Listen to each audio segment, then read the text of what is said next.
Hello, I'm Dr. Gary Gould, and in this video, we're going to look at some tips for taking pictures with your smartphone.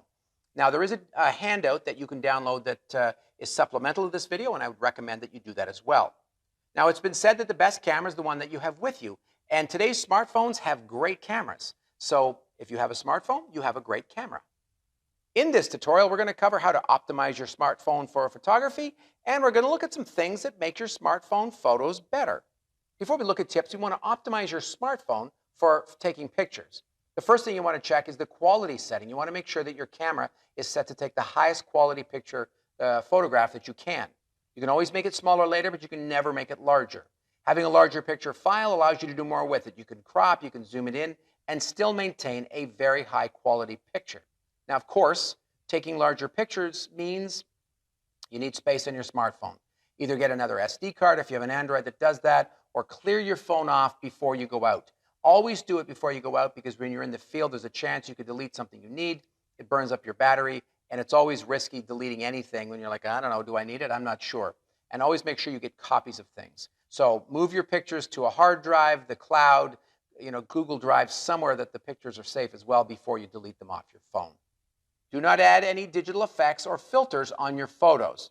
Yes, you can do that later if you want, but do make sure you have one picture that's just pure clean, nothing on it, because when you're taking photos as a photojournalist, there are rules about what you can do to the picture, how much color saturation you can put into it, things like that. You can crop and you can do some basic photographic things, but there's not a lot. You're not allowed to go in and clone stuff and do a lot of Photoshop with it, so be careful of that. And if you use a filter or a digital effect on a picture when you take it, you will ruin the picture for use later in photojournalism.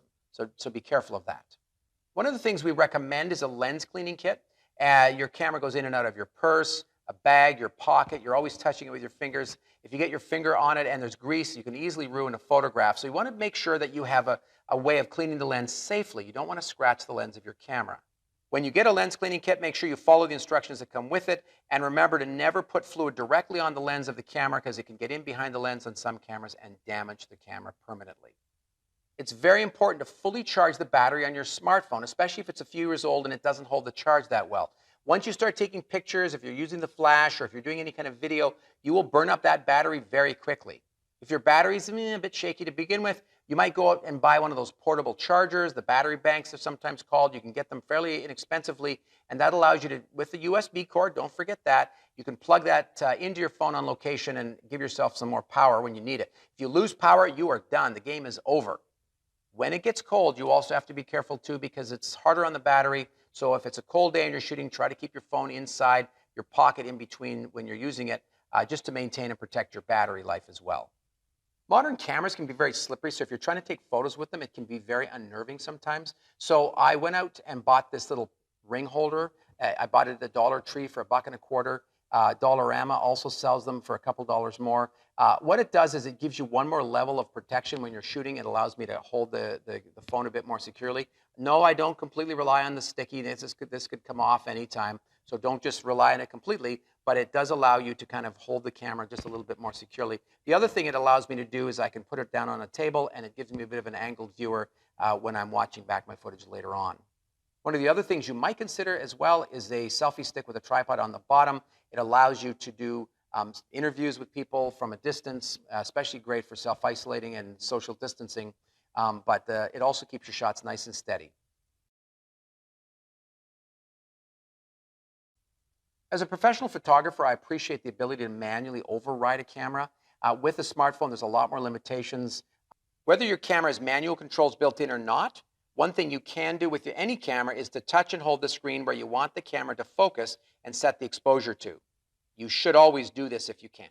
Most cameras also have a burst mode. I would recommend this if you're shooting action, sports, even portraits. As people are smiling, changing their facial expressions. One little microsecond makes a huge difference to a facial expression, and the burst mode will be able to capture that. You absolutely should shoot horizontally, also known as landscape, and vertically, also known as portrait mode. This gives you variety when you're putting assignments together, whether it's a web design or magazine. Having the shot both ways makes a big difference. Some shots lend themselves to vertical, maybe the CN Tower. Some shots lend themselves to horizontal, maybe the hockey rink. Let's stop now and review what we've looked at in this tutorial. We looked at how to optimize your smartphone settings and things that make your smartphone photos better. Let's check our learning now with a quiz. Good photography can tell a powerful story, and you don't want technical things to get in the way of that. A greasy lens or a full camera because you forgot to empty out the pictures. Be ready so that when those good pictures come along, you can get them. There's other tutorials that I might suggest you watch, some on lighting and others on photography. We do appreciate you watching. I'm Dr. Gary Gould. Thanks for your time today, and I'll see you again.